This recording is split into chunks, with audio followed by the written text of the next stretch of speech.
You should do it on empty stomach.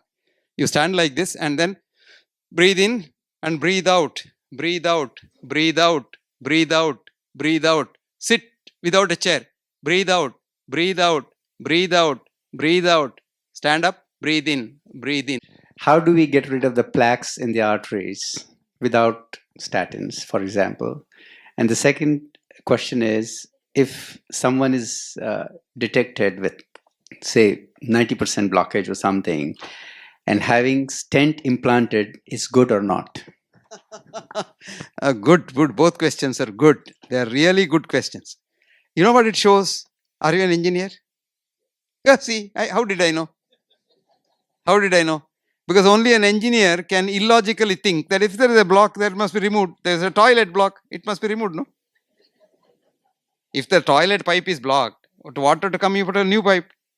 But unfortunately, the human body is non-linear and non-Euclidean, so you can't apply your Euclidean linear mathematics there.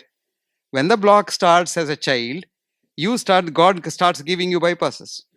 They are called collaterals. So it's good. It is good to have a block. Remember that? Don't try to remove the block. As a matter of fact, we have developed a new system of yoga where you can produce blocks in those rare individuals, unfortunately, who don't have block. I'll show you that. It's very simple. You know, the sannyasis in the Himalayas live up to 100 years. You and I don't live. Do you know why? We have too much oxygen here. They have very little oxygen there, up there. So less oxygen means the heart gets to learn to live longer. So with the blocks coming, nature has given the block, the heart will live longer. So don't try to remove that. And whoever has told you that statin will remove the block must have told you or taken you up the golden path. Now this is a very simple exercise. This is very simple and it has two things it does. A, it helps your heart to have intermittent hypoxia.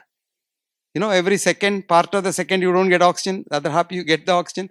So heart gets stimulation and it produces the blocks and helps the blocks. And it's very simple. And at the same time, it exercises a beautiful muscle called psoas major. It's a large muscle which starts in the chest at the back and comes down to the pelvis and holds on and comes and attaches itself to the thigh. So that if you stimulate this muscle, all the organs are stimulated every day in the human body. It's very simple. See, stand like this.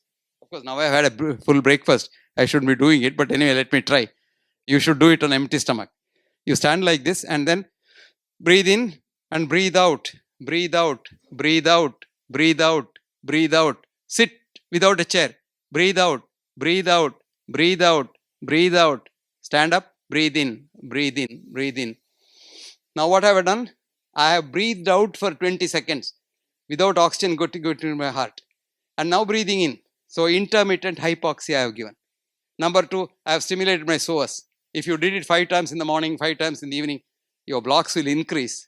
You don't want that, right? And you will live longer. How about the stent part? I didn't want to answer that. Actually, the stent will worsen the whole thing. Or a bypass surgery? No. Both will worsen the whole thing. Now, you live after that because of the placebo effect. You shouldn't live after that. Actually, bypass surgery is associated with double the risk of heart attack afterwards, quadruple the risk of stroke afterwards, sudden death increases afterwards, heart failure increases afterwards. Nobody tells you this, but your pain goes. Pain goes. Pain went without the surgery also, you know that. I gave you an example of placebo effect. Now you think medicines will cure you? I will give you a study. It's a very interesting study recently published.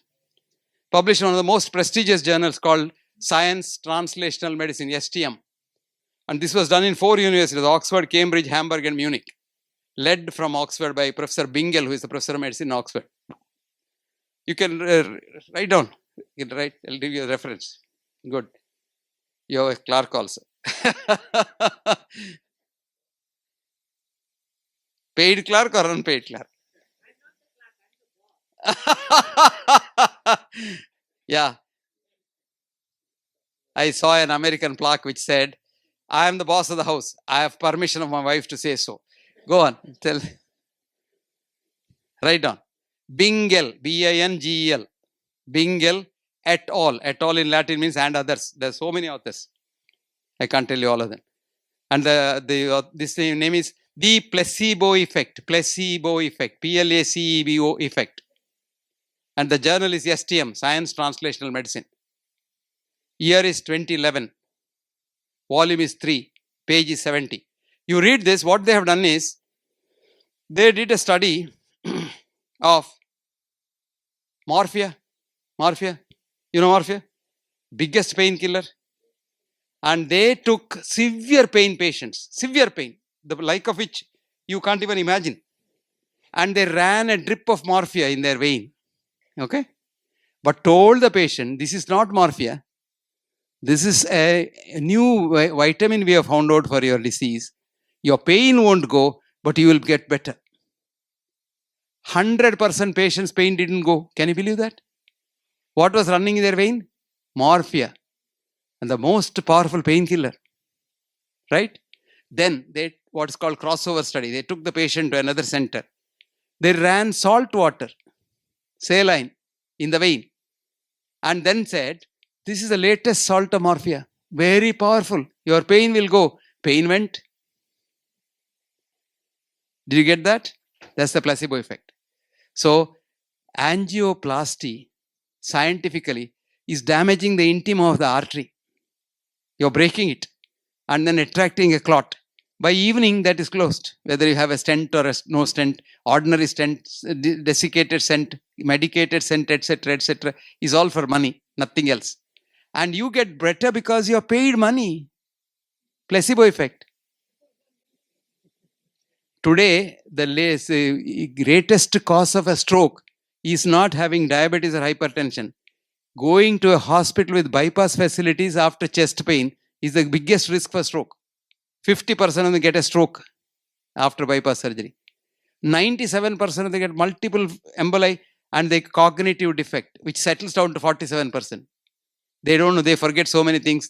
Sometimes they forget their boss's name, etc., etc. You get the point? But this is not known, no? This world is worklish kit. Do you know how bypass surgery started? You don't know. And how it became a business? You don't know. If you knew, you wouldn't have bypass surgery. It is not how I knew you were an engineer. I knew because a lot of people do this. There's one man called Subramanya Swami. Have you heard of him? Some years ago, he came to me. Somebody brought him to me with some chest pain, which was, of course, little. So I examined him and said, look, nothing to worry. You're stressed so much, you little go slow. That was the time he was contesting for the parliament from Madurai. And he said, what are you talking, doctor? There's a block. And I am an economist. I'm a professor of economics in Harvard. I said, that's the problem. That's the problem. No, there is a block. You must remove, like you. Then I told him, it's not like that, Mr. Swami. Explained to me, wasted so much of my time. All free, because these politicians, they don't pay. But he would have paid. If I had asked, he would have paid. I didn't ask. Anyway, he went and had an angioplasty. After that, saw a lot of problems here. Now he's all right. Because nothing happens to these people. Nature looks after them.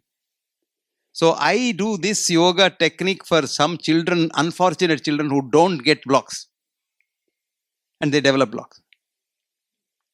Or even without the block, if you did every day this exercise, you get intermittent hypoxia for the heart. The heart lives longer.